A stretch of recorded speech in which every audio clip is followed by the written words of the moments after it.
So nice to see everyone here, folks who are here or virtually tuning in the future. We have a couple of weeks left to try to have some fun virtually and intellectually and otherwise, thinking about the path to liberation in Buddhist traditions. So, in a sense, we're going to try to land the plane from these last challenging few weeks by introducing two different strategies for quickly waking up to the nature of reality, which has the important byproduct of loosening our attachment to our mistaken conventions about the world.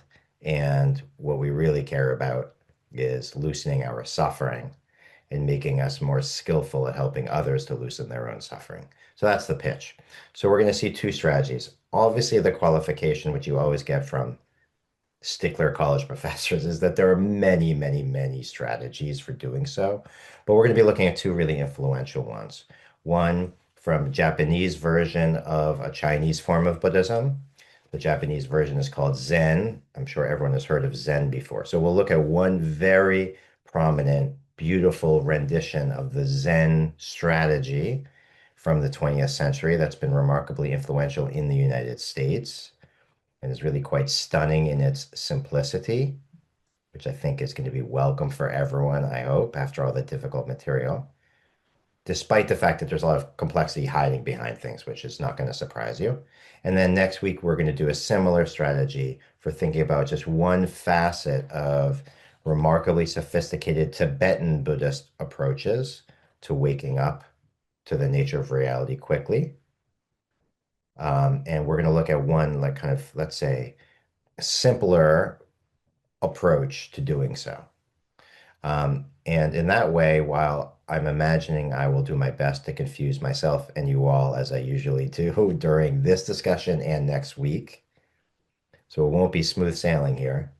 At least we will have like some moments, I hope, of relaxation and appreciation and maybe even optimism about the possibilities of recognizing the awake quality of existence that we actually all have access to according to these traditions. So that's kind of some nice news. And if I'm lucky, all of the various elements that we've been talking about the Mahayana tradition, this great vehicle that aspires to wake everyone up skillfully, combined with these ideas of Buddha nature and emptiness, the fact that things don't appear to us independently the way that we think they are or the way that we think they do, right? And yet are kind of radically dependent and changing and shifting and unstable and unfixed and therefore fluid. All this conversation from last week.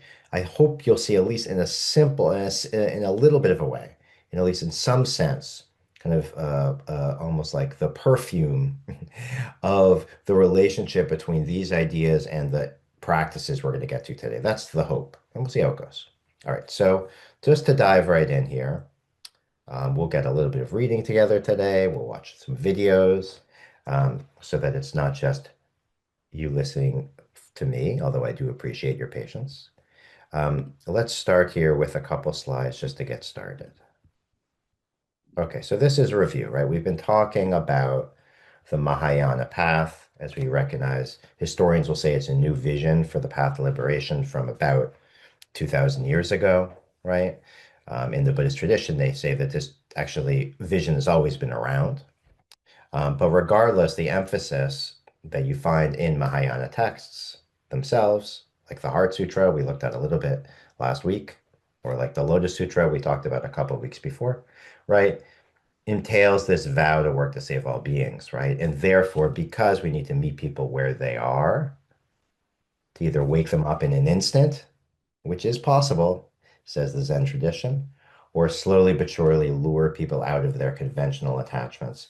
We need what? Skillfulness, right? It's not going to work if I just give a college lecture and show you some slides, right? I hope for our own curiosity, this is stimulating, but this is not very good skillful strategy for actually waking anyone up. And I guess less, we guess, suppose we get really lucky, but obviously that's not my job either, right? So rather some kind of recognition of the subtlety of sensing where people are at and then shifting in accordance, right? And so one of the ways we've talked about already that Mahayana text did so was emphasizing Buddha nature. Buddha nature as this potentiality within us in some sense, right, to wake up to liberation. And yet we talked a few weeks ago about the problem of conceiving of that potentiality as a seed, which sometimes was explicitly done. It's a skillful way to get people curious, to get people confident, and to understand the possibility of awakening. And yet the challenge of using the seed metaphor.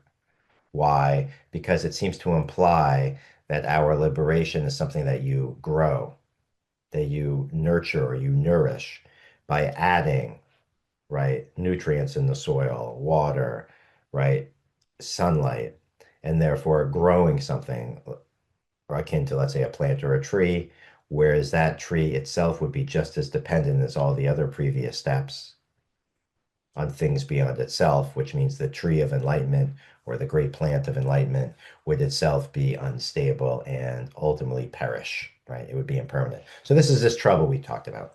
And so one solution that you find actually quite early on in the Indian tradition that's later formalized in Japanese forms of Buddhism, including the Zen tradition we're going to get to today very soon, is the idea that's translated into English as original enlightenment, Hongaku in Japan. What's the pitch? Hey, right now, at every moment, we have access to perfect awakening.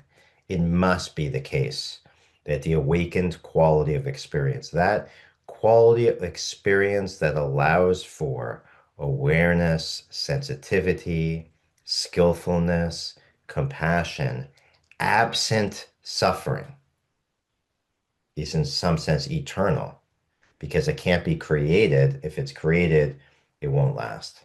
And that's no good for liberation.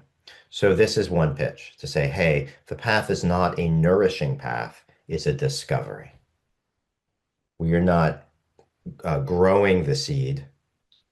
We are discovering the perfect gold that's covered by our expectations, our thoughts, our misjudgments, our misconceptions, and so on and so forth. That's the piece of gold covered by refuse metaphor. Or, as we'll see in a second, the sun or the moon behind the clouds. So the issue here is not the creation of liberation. It's not getting liberated, or as we say in English, getting enlightened. There's never been anyone who's ever gotten enlightened before in this model. It's rather awakening is in some sense real. It's just that we don't realize it. So this is this metaphor, right? The idea is that the sun is always shining in the sky, at least during the daytime, but it's just a metaphor. Or in Japan, they really love talking about like the full moon behind clouds. There's a lot of beautiful poetry about this, right? And it's not that on a cloudy day, the sun has disappeared.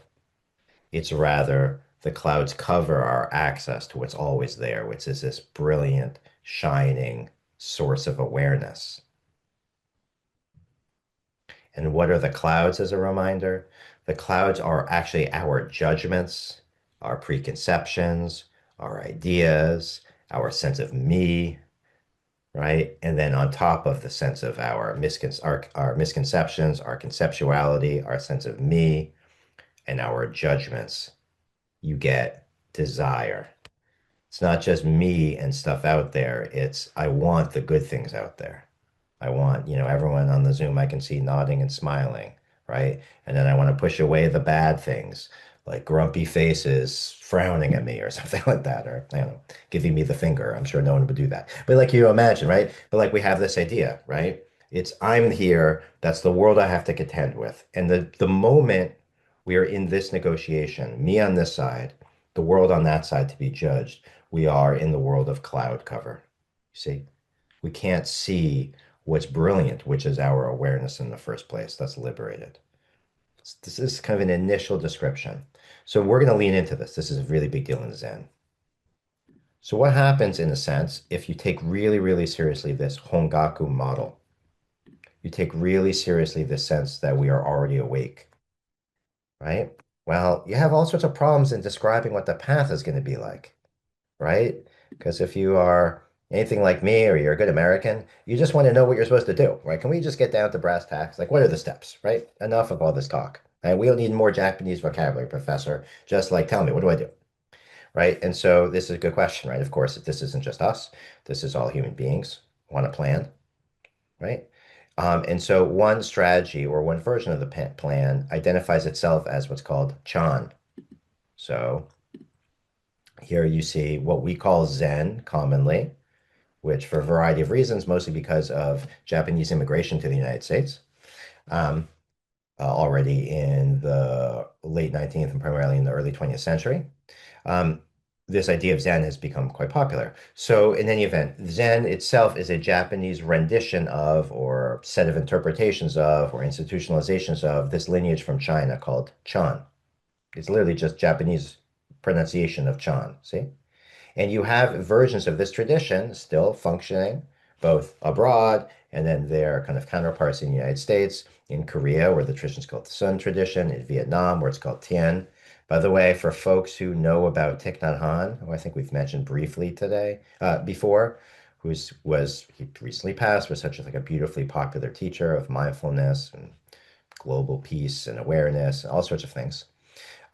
He was part of a Vietnamese Tien lineage. He was influenced by other forms as well.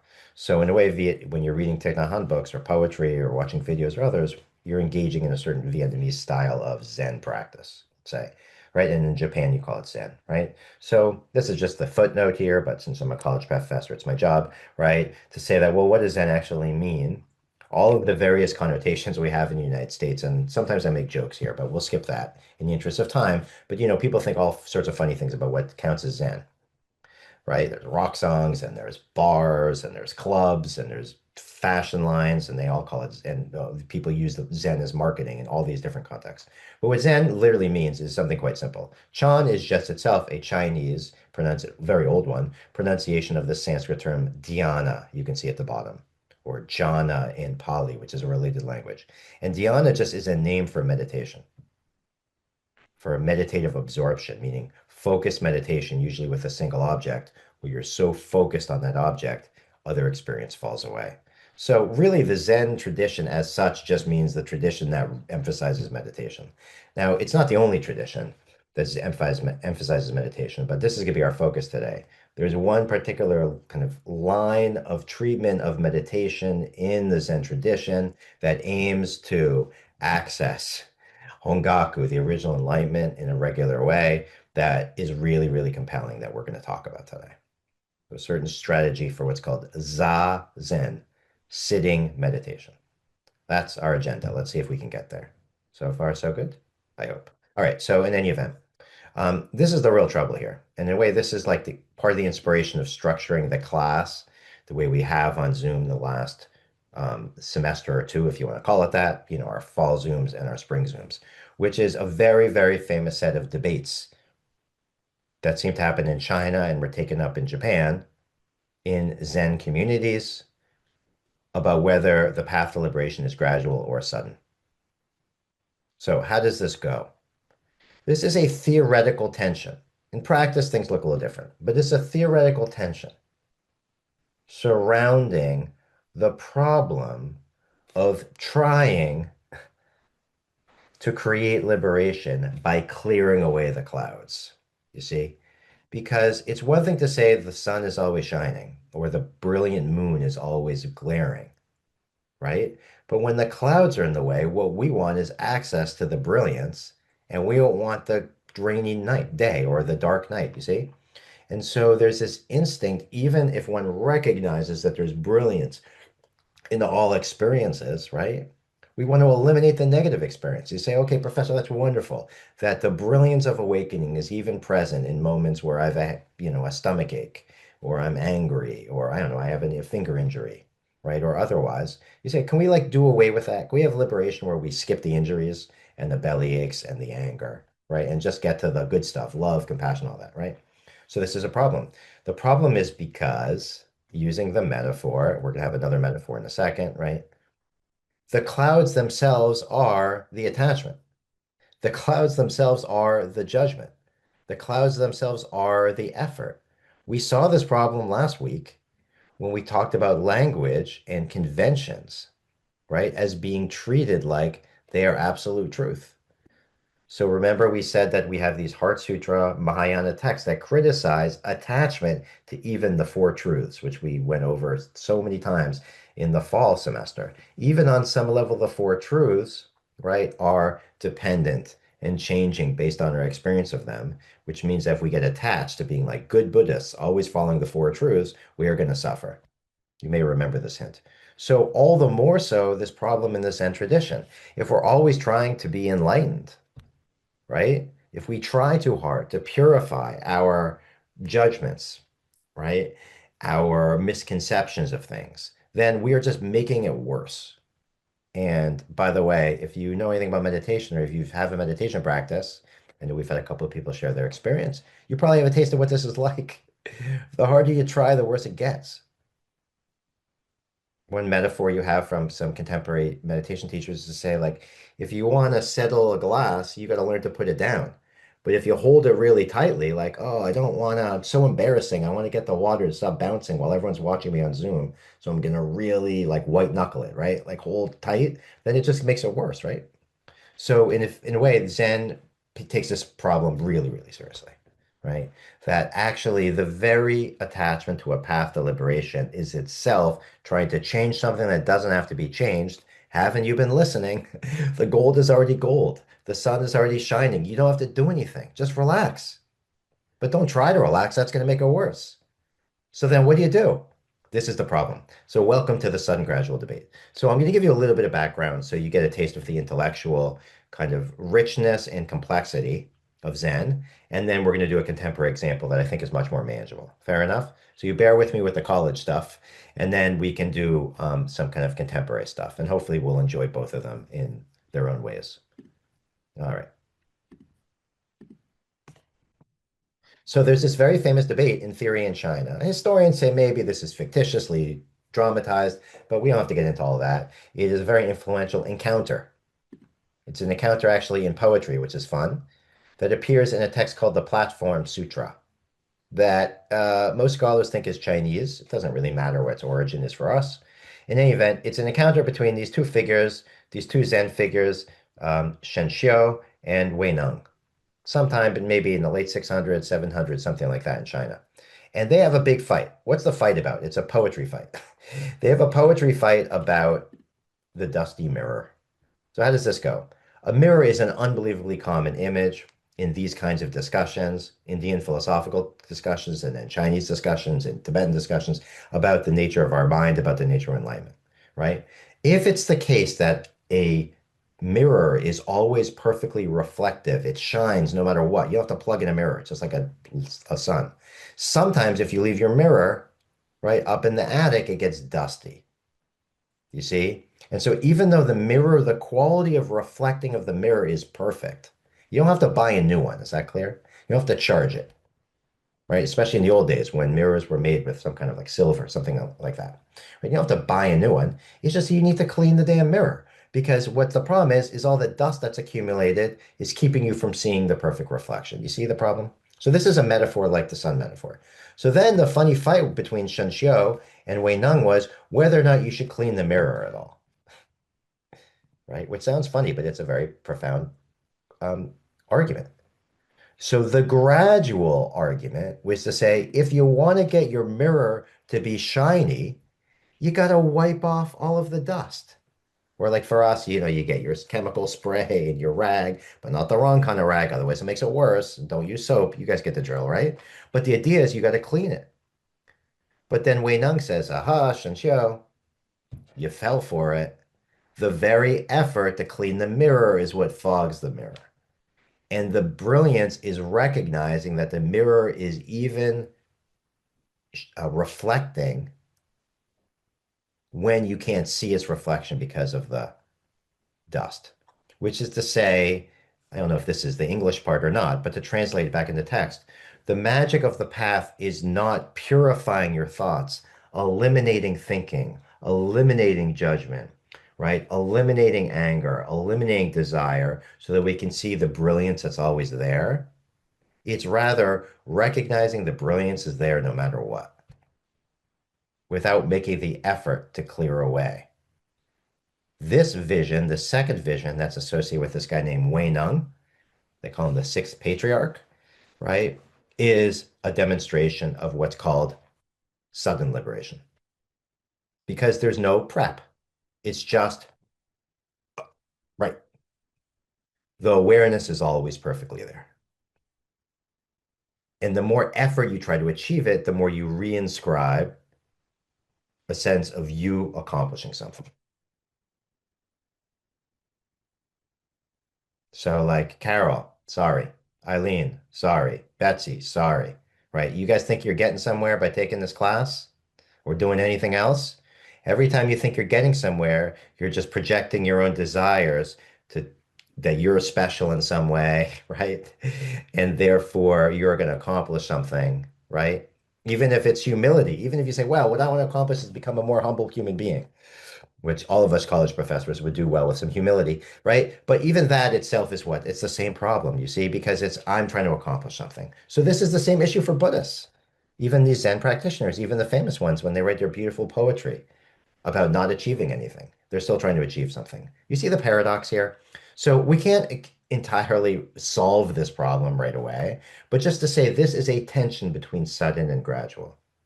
Why is it tension? Because if you just sit around, you're also not liberated, right? It's not like teenagers playing video games or grown-ups playing video games, right? I know video games are very demanding, actually. I don't want to insult folks. I always get in trouble in college. But like this image, like people just sitting around on the couch, right? It's not like they're enlightened because they're not trying, you see, right?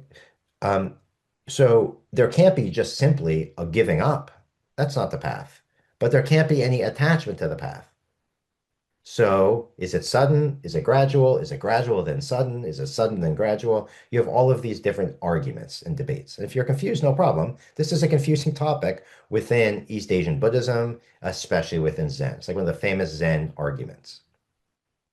Do you clean your mirror or not? Okay. Since this was class, we could do group work, and we can also talk about what our strategies are to clean our mirror. But we're going to keep on going in the spirit the of the class, and we're going to see what kind of when a beautiful rendition of this very idea. Okay, so we're almost there. Yes, was there a question? Yeah, I have a question, Joshua. It's Maria. So if the mirror gets dusty and you, I just got confused right there. So the mirror is dusty. The argument is, do you clean the mirror or do you not clean the mirror? If you don't clean the mirror, you have to be aware that the perfect reflection always exists, even if you can't see it. So that's like the gold in the refuge. So cleaning the mirror is you want immediate, that's where I got confused. So cleaning the mirror is the process. This is Right. associated, and by the way, it's kind of a discursive argument. It's a philosophical Okay. argument. So in the tradition, so it's scholars fight about whether anyone when it doesn't matter. I don't want to get too lost in the kind of academic Right. side of this. But the gradual path, meaning you have to take a steps, you got to get your rag, Oh, you okay. got to Okay. slowly move your way across the mirror. That's associated with a gradual path, right? And the sudden path is you don't even clean your mirror. Okay. That's what I wanted to You know. Thanks. drop the idea of having to do anything. Even you drop the idea of dusty versus clear, right? Which is, by the way, basically inconceivable for us, and it's impossible to talk about because the second we're talking about it, we are engaging in gradual, if that makes sense, by applying our labels. But let's leave that for a minute, otherwise we will never get to the next slide. But Sister Maria, thank you so much for the question. All right, so next step, we're getting close. All right, so there's our mirror, right? So I just want to mention here that in actual practice, this theoretical tension between sudden and gradual, sudden, the idealization of dropping all expectations and recognizing the perfection of awakening right here, is never just sitting around. In fact, you will find extreme discipline in Zen practice, which means strict following of monastic rules, strict following of ritual, meaning like having your robes perfectly aligned, walking very carefully. This is famously dramatized in Japanese Zen rock gardens you've seen, where everything is perfectly in place, right? There's immaculate sweeping of the dust in front of the monastery, ironically, considering we were just complaining about having to deal with dust, right? So the idea is that it's actually within extreme discipline, even in your meditation. So I say, I don't know if we're at risk for this, but if anyone wants to go to a Zen meditation hall, like we have one in Brooklyn, and there's one near me, and Tribeca, and all over the world, right? We have these places. You will probably find that there's a lot of strictness. Like you don't show up late. You got to maintain your posture. And traditionally in Japan, right, if you didn't maintain your posture, someone will whack you across the back with a stick, right? So what's the irony here? The irony is we're recognizing there's nothing to do, and yet the nothing to do only emerges within discipline. Why? Because within discipline, you stop worrying about what you're supposed to do. You just do it. Right? There's a certain freedom, right? If you have the day off and nothing on your agenda, it's a disaster. Because then you have all these expectations. How do I best use my time, or worse, use my time? Or, hey, professor, I'm giving myself the day off. I don't care if I use my time well. Well, am I relaxed enough? Am I not? You see the problem, right? And if you're anything like me and my neurosis, I hope is shining through, right? Like actually, real freedom as an absence of anything isn't freedom at all. It's just craziness, right? So this is part of the strategy in many Zen traditions, is within discipline, you drop your expectations. By the way, other famous examples of this, demonstrated by some kind of real masters, would be something like haiku poetry.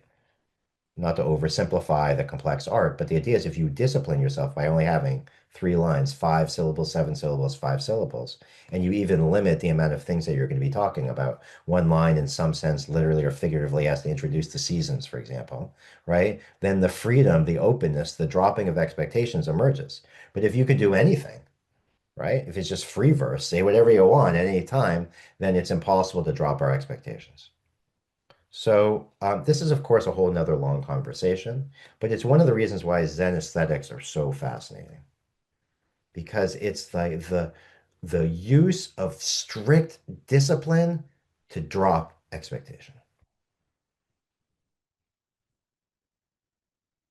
So is that sudden? Is that gradual? I don't know. This is the debate, right?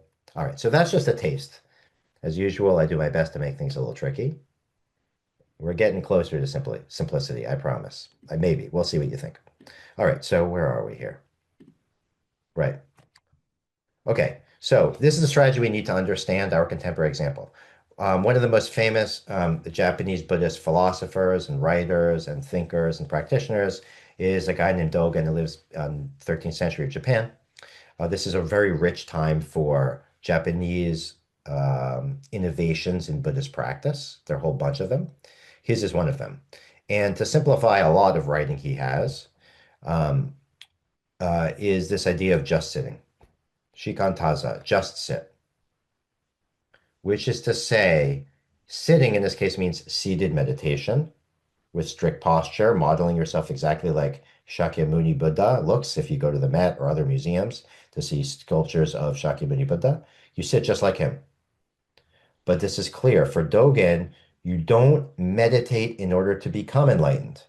Meditating to become enlightened, meditating to clear your head, meditating to relax, meditating to be less stressed, meditating to see through our misconceptions, meditating to overcome our habits of desire and attachment. All of that would all be what? Cleaning the mirror.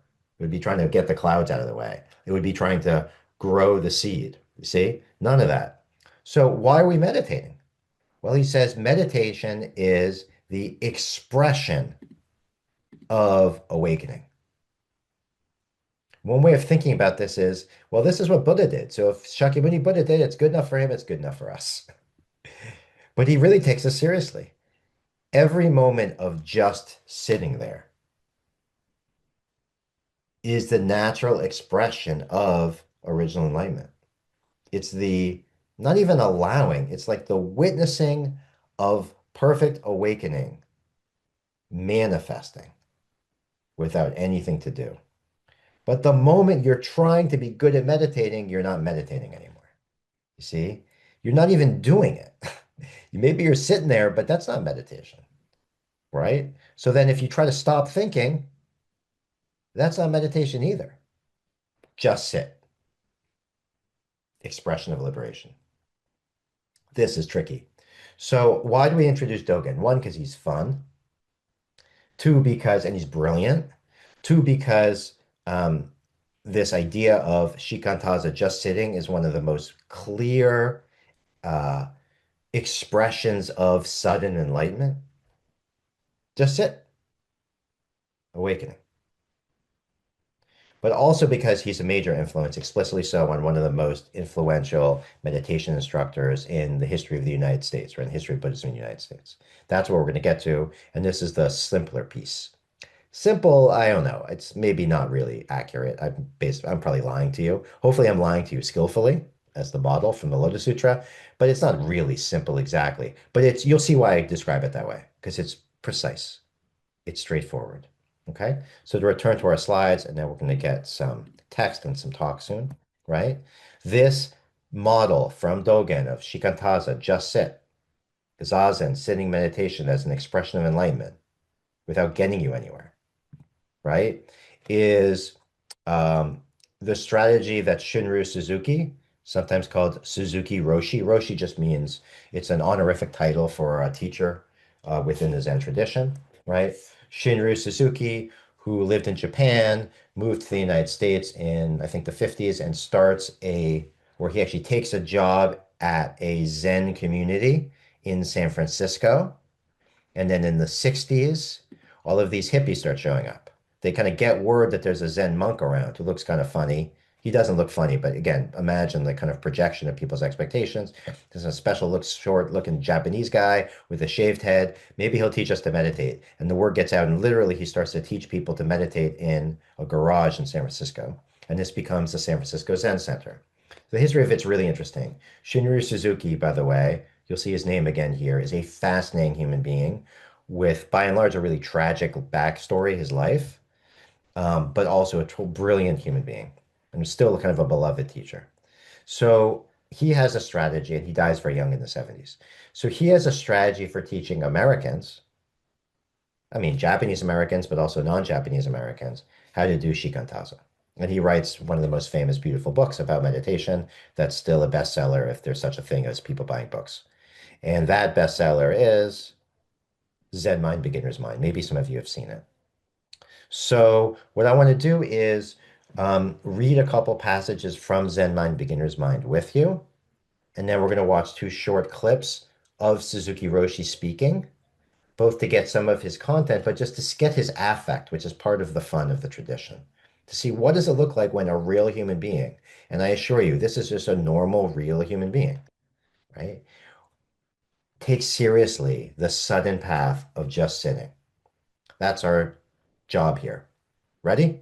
Okay, so we'll do reading. Usually I make people do the reading with me because I'm a kind of an obnoxious pedagogue in a college classroom, but it's been a long day for everyone, so I'll just do the reading. My apologies. All right, so here we go.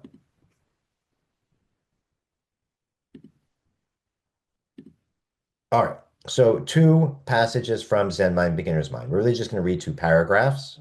I don't want to promise more than I could deliver, but I've spoken to Matthew, and I'm going to do my very best to help upload all of the various um, PowerPoint slides. Not that they're that brilliant, but if you ever want reference to them for the future, we'll have links to those, I hope. And also, if we're able to, we'll give you links to at least these couple selections from Zen Mind, Beginner's Mind, although you can easily get the book if you want. I mean, it's a beautiful, beautiful book. Even if you never want to meditate, by the way, it's a beautiful book, period. Okay, let's read here.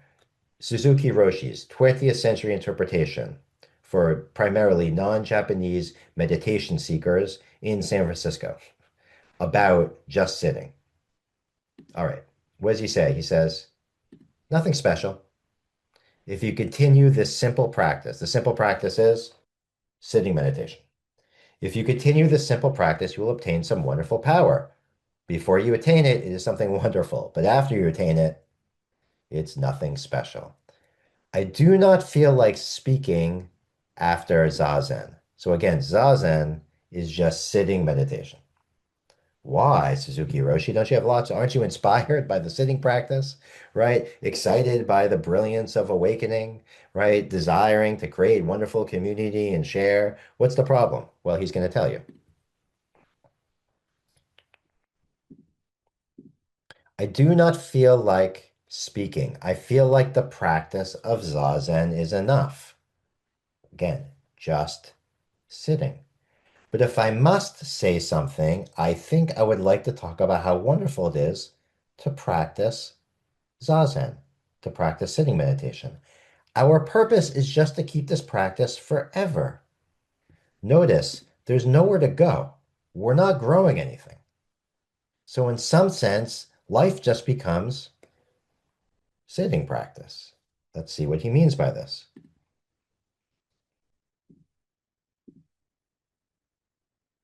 This practice started from beginningless time and it will continue into an endless future.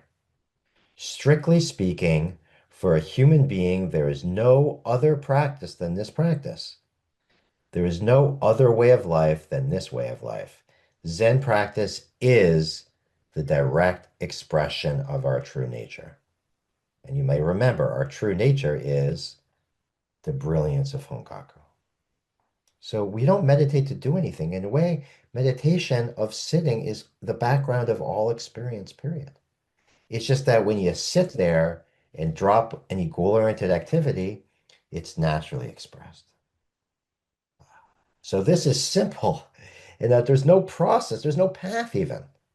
And yet you can tell for Suki Roshi, it's brilliance. It's what ultimately matters. Okay, so a little bit more here. You'll see what I mean when we hear him talk. Okay, of course, whatever we do is the expression of our true nature, but without this practice, it's difficult to realize. It is our human nature to be active and the nature of our every existence. As long as we're alive, we're always doing something. I'm sure you guys feel this way right now. Like it's a Thursday night if you're here or you're watching it over breakfast on video another time. Like just relax, I'll do the talking, right? Suzuki Roshi will do the talking, but you're probably all multitasking, right? And even if you're attentive, maybe you're thinking about what you can accomplish later or planning out bedtime or a snack, whatever, right? We're always doing 15 things at once. But as long as you think I'm doing this, even if you say, hey, all right, I'm going to focus, I'm going to practice on just really focusing on this Zoom, right? You're not just practicing focusing on the Zoom. You're focusing on the Zoom and thinking about focusing on the Zoom. You're focusing on the Zoom and giving yourself a pep talk about getting better at focusing on the Zoom. You don't have to do a good job focusing on the Zoom, right? That's too much. That's extra. That's clouds. That's dust. You see the kind of game that goes on here? So again, Suki Roshi, poetic and really funny, I think, in the way he plays this, does this dance. All right. If you think, as long as you think I'm doing this or I have to do this, I must attain something special, you're not doing anything. When you give up, when you no longer want something special, or when you do not try to do anything special, then you do something. In Zazen, skipping down, what you are doing is not for the sake of anything. Okay, so let me just manipulate the screen here a tiny bit. So you get a sense already, I'm going to give you one more taste, of the funny kind of dance. How do you teach people to sit and do sitting meditation as the most perfect expression, just like Shakyamuni Buddha, of the nature of awakening that we don't have to create? That is our true nature. That's what he says. That's always present without wanting to do it, without getting attached to ourselves being special meditators, wearing our meditation t-shirt or whatever it might be, or our robes, or blogging about it, or posting on Facebook, I sat meditation again, or use like the Insight Meditation app and you track how many days you do it in a row if you ever try those apps, right? I mean, it's very challenging for all of us. Even when you're sitting there, it's very hard not to evaluate how well your meditation's going, which is trying to do two things. It's sitting and evaluating the sitting. So he's not kidding around about this balance. And yet, when you do it, what's the big deal? You've already been awake the whole time. Good for you. Well, three cheers, Josh. Marilee, Maura, Kimberly. Oh, great, wonderful. You sat, big deal, you see. But actually, for him, it is a big deal. But if you think it's a big deal, you're not even doing it anymore. Are we getting the sense of this game? Right? And again, if you're sick of me talking, which I don't blame you, this book is beautiful. I mean, it really is beautiful. There are many beautiful Buddhist books, but as far as like accessible and beautiful and ambitious books go, this I think is one of the great ones in English. Okay, but don't trust me. I mean, it's a classic. Everyone loves this book. All right, so let's do a little bit more, then we're going to watch, I hope. Okay, so hopefully you're seeing the same screen I am now, right? He says no trace. When you do something, you should burn yourself completely like a good bonfire, leaving no trace of yourself. By the way, he doesn't mean this violently. He just means one can do something without you even showing up. Because when you show up, that means the self-judgment that you're accomplishing something. I'm doing it well. Maybe you've had this experience when you get really into cooking or listening to music or making music, or you're even engaged in a good conversation. And in a way, you disappear, right? Because you're no longer engaging in the self-judgment and the overthinking, just doing it. So this is what he says. When we practice Zazen sitting meditation, our mind is calm and quite simple. Remember, I promised something would be simple here? Okay, well, at least we get a simple rendition.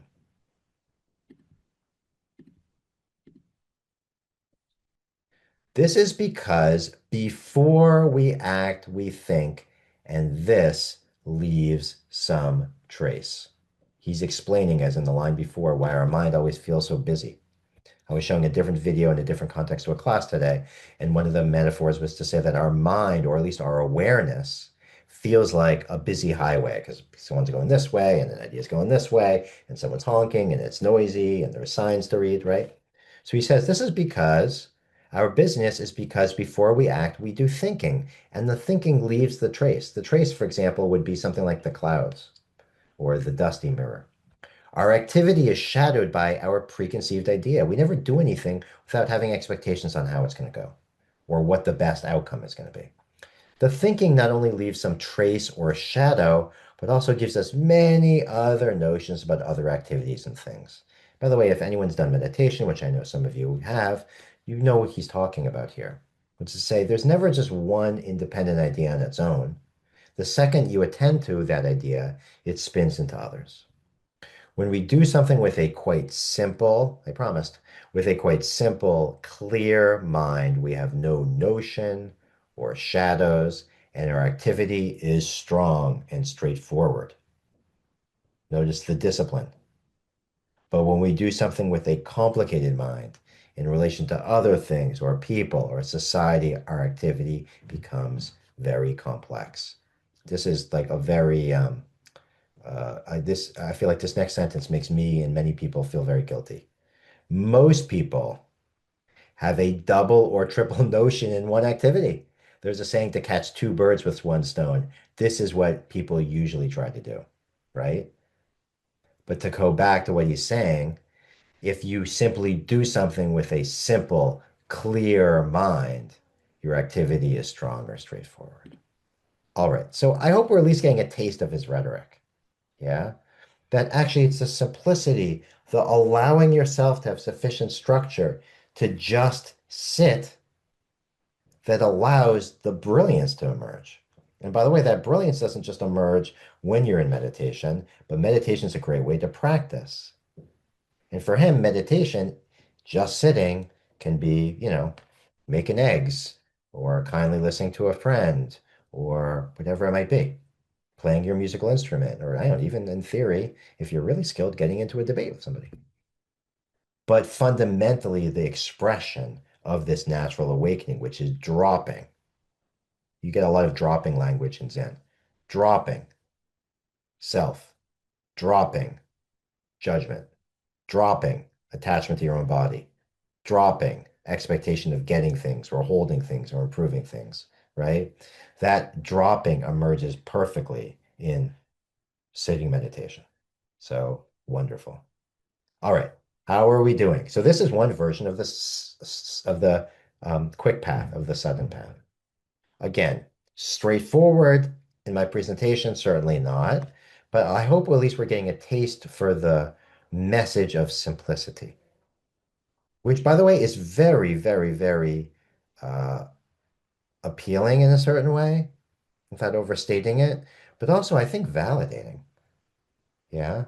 One of the reasons people love Suzuki Roshi so much, and by the way, his communities, the San Francisco Zen Center, they have kind of branches all over the place, right? Because there's a certain kind of validation of just human experience as such. By the way, it's not just human. In theory, animals have this experience too. But for us, human experience is really quite validating if you think about it. It's just that we make it so hard for ourselves. All right, so with your permission, I'm going to do my best to get some video to work with the audio, just so you can see and hear Suzuki Roshi, and then maybe we can have a little bit of a chat.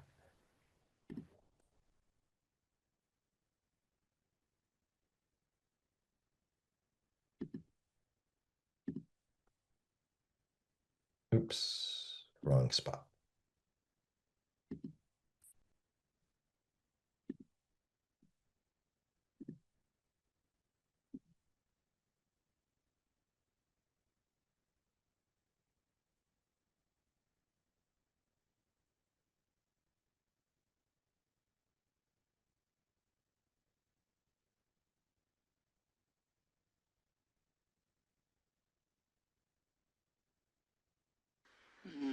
For instance, if you sit zazen, you are not thinking anything. You are not watching anything. Your focus is, 4 feet, 5 feet ahead. But actually, we are not watching anything. Just focus is there, but we don't watch anything. Even though many ideas come, we do not think, It comes in and goes out, that's all. We do not entertain various ideas, We do not serve food or anything, If they come in, okay. And if they go out, okay. That's all. That is Zazen. When we are in that condition, in this kind of mind, when we have this kind of mind, our mind actually, include everything. Even though you do not try to include, everything, actually, everything is in your mind.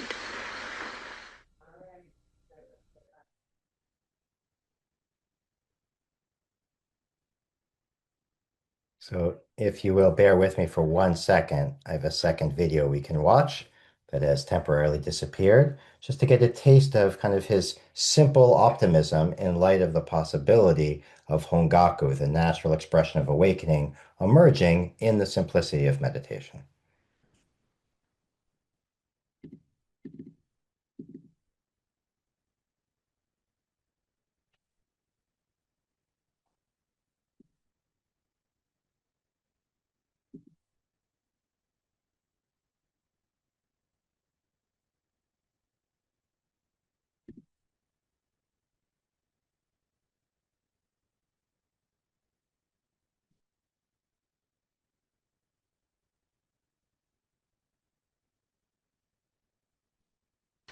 Something wonderful.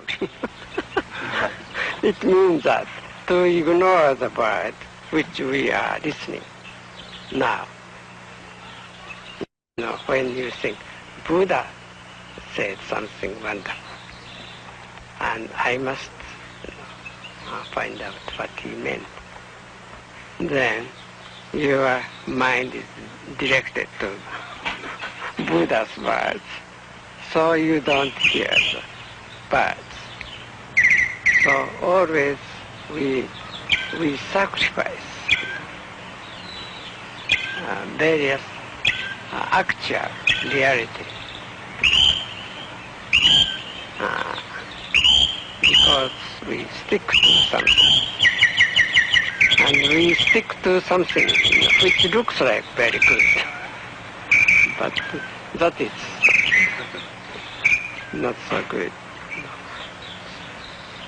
If we have this kind of attitude when we listen to words or teaching even, we will lose our life. And maybe our whole life will be sacrificed because of some special teaching. So our way is rather to enjoy, our life right now without sacrificing. This is a kind of desire, which human being has. To some extent, desires we have.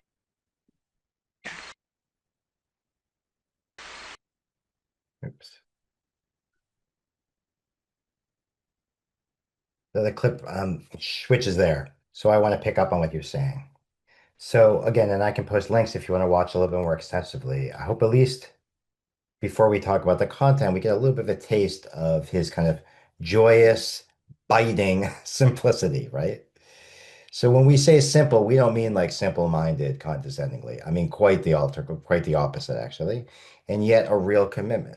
So he says something really, I think, quite brilliant in the second video that applies to what we've been talking about, which is to say, attachment, even attachment to productive things like teachings. That's what he was saying, if you could understand in connection with the closed captioning, which isn't always perfect. He says, even if you're attached to good things. So, for example, a teaching of the Buddha, you get obsessed with one teaching, and maybe you guys have experience of this in other religious traditions. It's with you all the time. You're always wondering about it. You're muttering it. You're praying to it, whatever it might be. Then there's a consequence.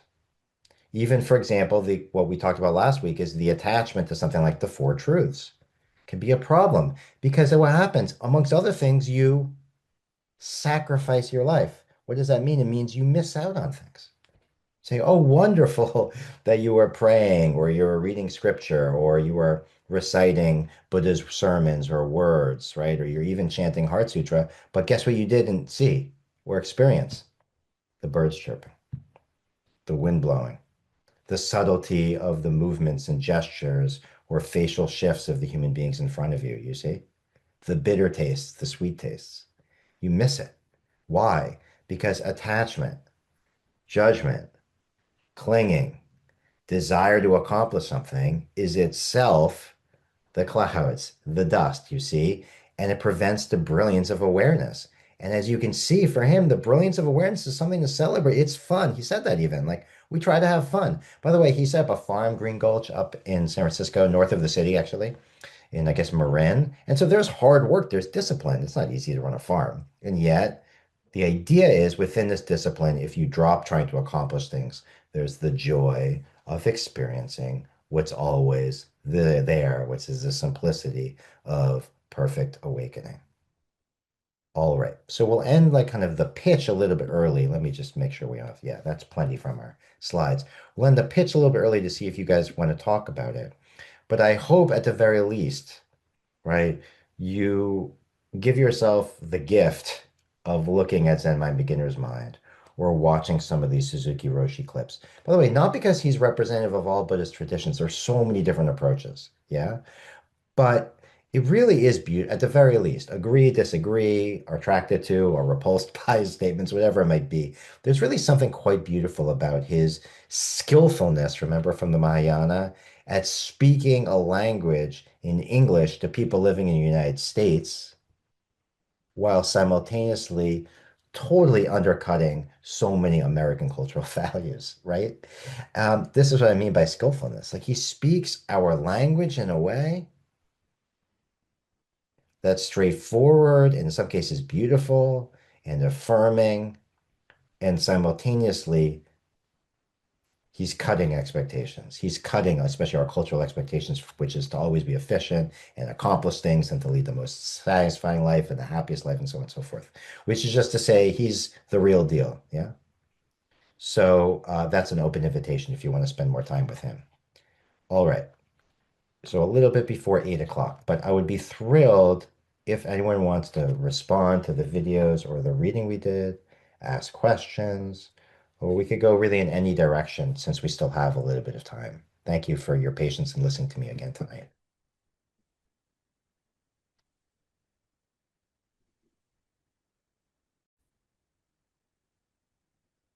Any thoughts in response to how Suzuki Roshi spoke about these ideas? Was it surprising? Was it familiar?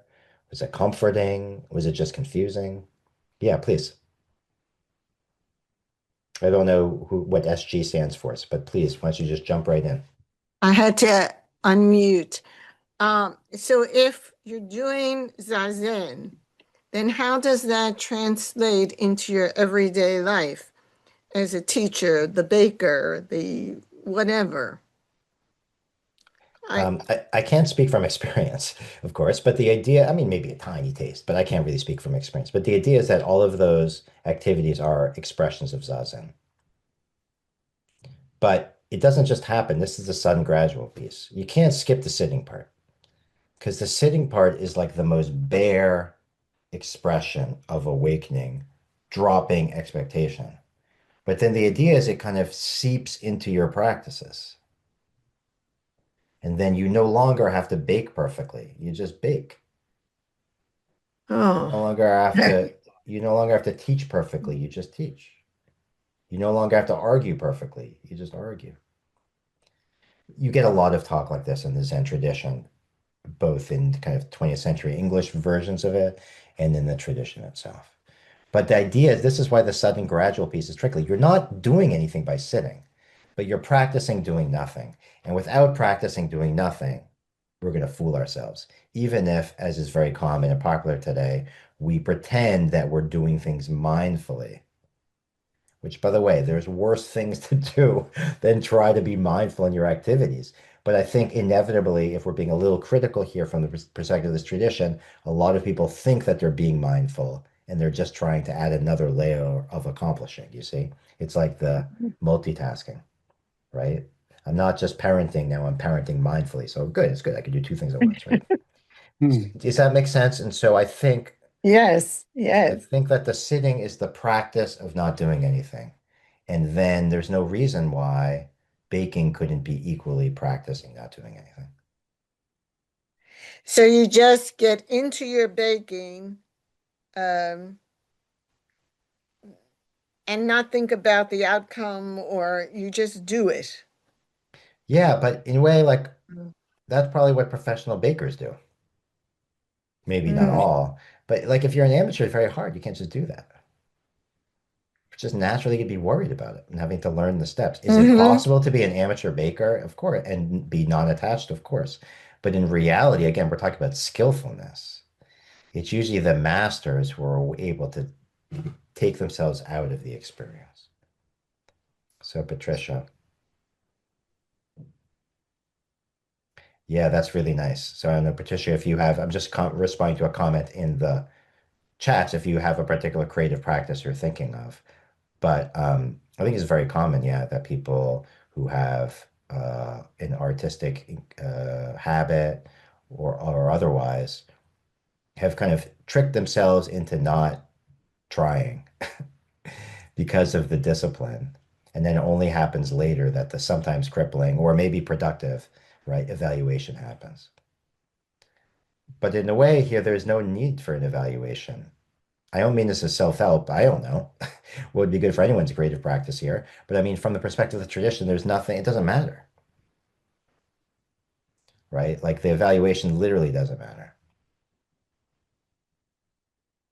It's quite radical, actually, in its, remember emptiness last week, in the dropping of judgment. But by the way, as per emptiness last week, dropping of judgment is not empty, meaning absent of things. It's full. Notice he notices the birds, right? It's a full life in a sense because we're not distracting ourselves. We're not limiting ourselves by all of the goal-oriented activity, which, believe it or not, even when we don't realize it, creates this like tunnel vision for us. So we're not available to all these things that may not fit into our agenda. Patricia, if you want to jump in, if you feel like I misrepresented or did respond, that would be fine. Of course, please do. And I'm open to anyone else here.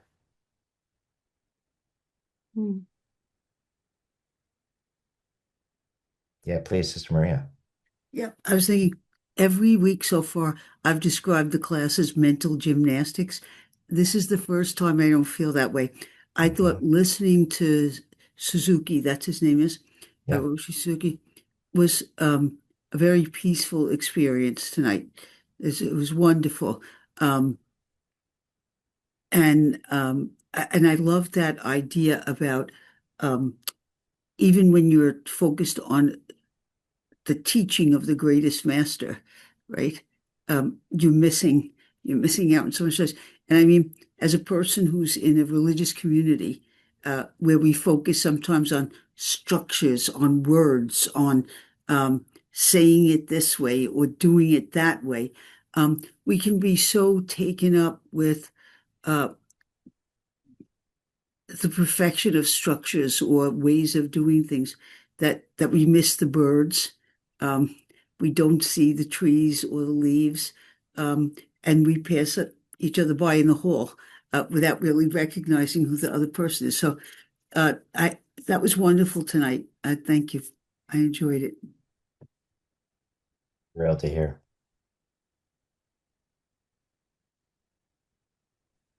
Does the simplicity of the message register with everyone here?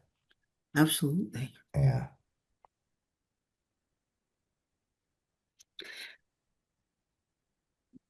please. I just want to ask this question. So you know, in one of the letters of St. Paul, um, he talks about a letter to the Galatians that the fruits of the Spirit, that is when you have this, I guess, um, this internal freedom and this awareness of who you are, such a fruits of the Spirit are peace, love, joy, hope, reconciliation, all these things. So is the would that be kind of like applicable to this? Would Suzuki say that when you've arrived at this kind of enlightenment, that there should be external manifestations or some manifestation, and those are the kinds of things that would be like what is the externalization of that enlightenment that makes so I'm asking because I used to teach at St. Peter's College was a college, it's now a university, and Father Kennedy there is a Zen Roshi. I'm Mhm. sure you know him, and he used to have us come in and play the gong and sit there, and I always thought I'd never pass this experience because I was always thinking about how was I doing? Was I doing it right? Mhm. Um, and I'm just wondering, like, if you actually are doing it right, can you expect to see some, I don't want to say verification, but some some externalization? Like, what would the Roshi say? What would they expect to see? Or you see nothing? You just I mean, I can't, of course, I appreciate the question. Like, of course, I can't skillfully respond as he might have, because I don't know, but you can imagine, and this does happen in very famous Zen interviews, which is part of many traditions of Zen, that a Zen teacher would just give you a hard time about all of the goal-oriented activity, goal-oriented evaluations of, well, is there a okay, manifestation of love? And you're not actually doing the practice of your expect. So I don't know, but you can imagine okay, that kind of right, skillful, careful, almost maybe teasing of you, Sister Maria. right, But I want as like a as a college professor to say that there is a lot of worry about this. And so way back in India, when you're talking about Buddha nature is never just simply the open experience. It's also the open experience with Buddha qualities, is what they call them. And the qualities of a Buddha, of Shakyamuni, involve effortless love, which is basically concern for others to be happy, hmm and effortless compassion, concern that others' suffering disappears, and effortless sympathetic joy, concern that other people's happiness when it emerges doesn't end.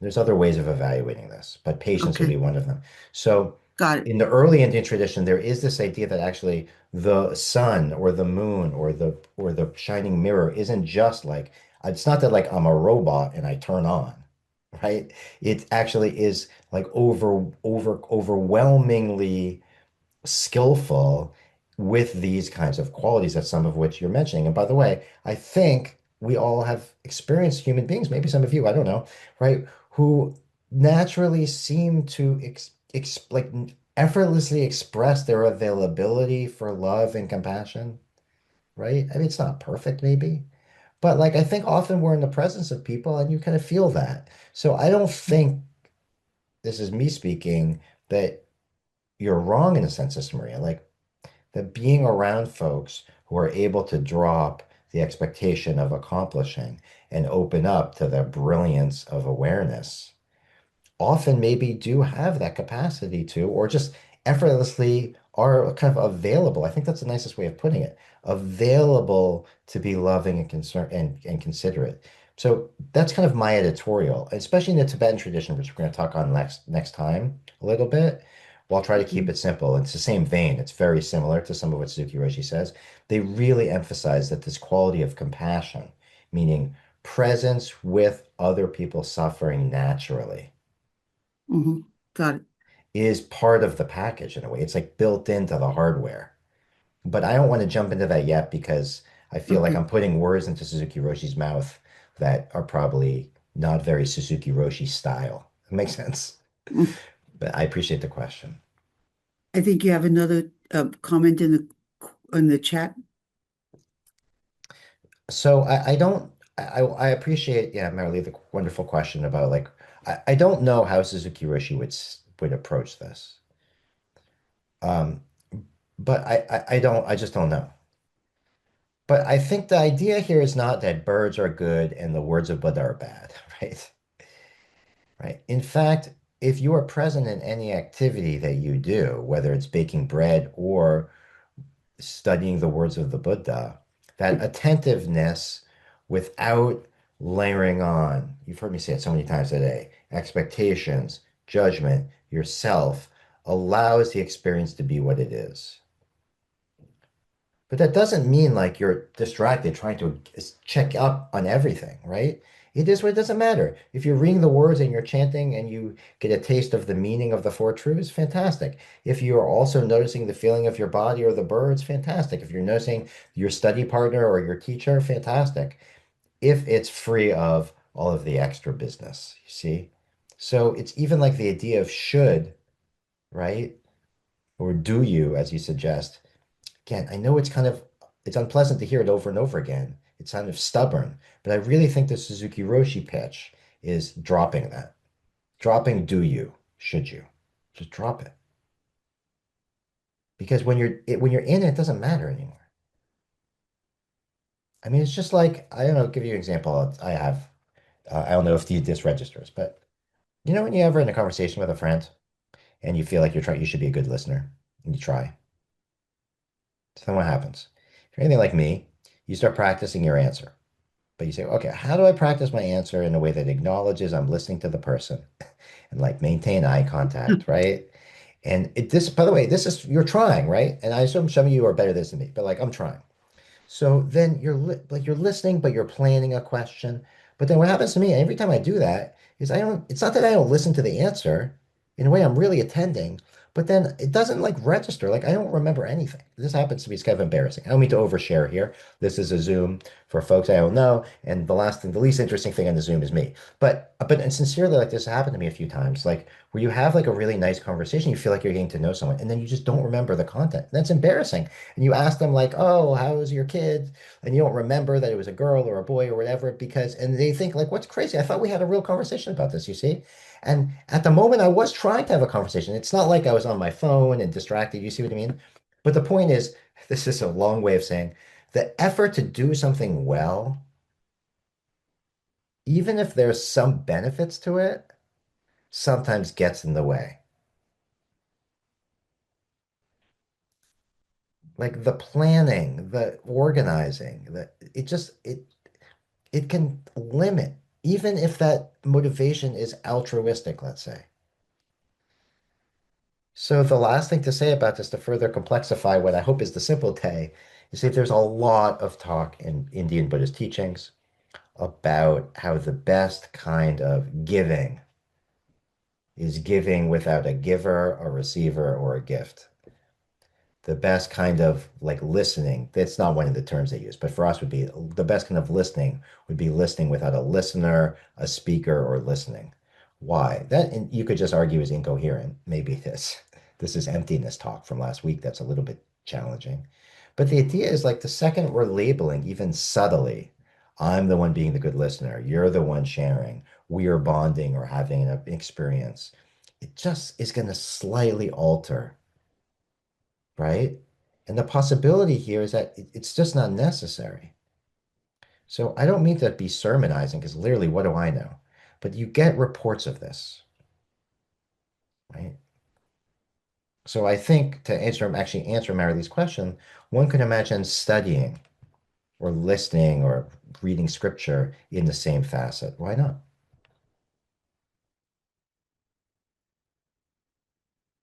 You're reading words, you're listening to God's word, for example, if you're in a religious community, but you're not trying to do it.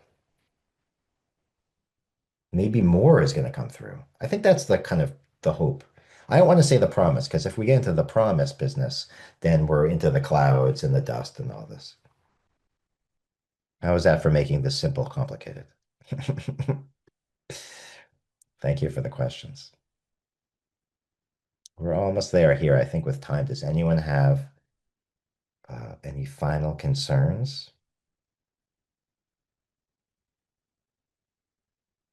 Well, just to say, I'm really excited for our last session next week, not because I'm excited it's the last one.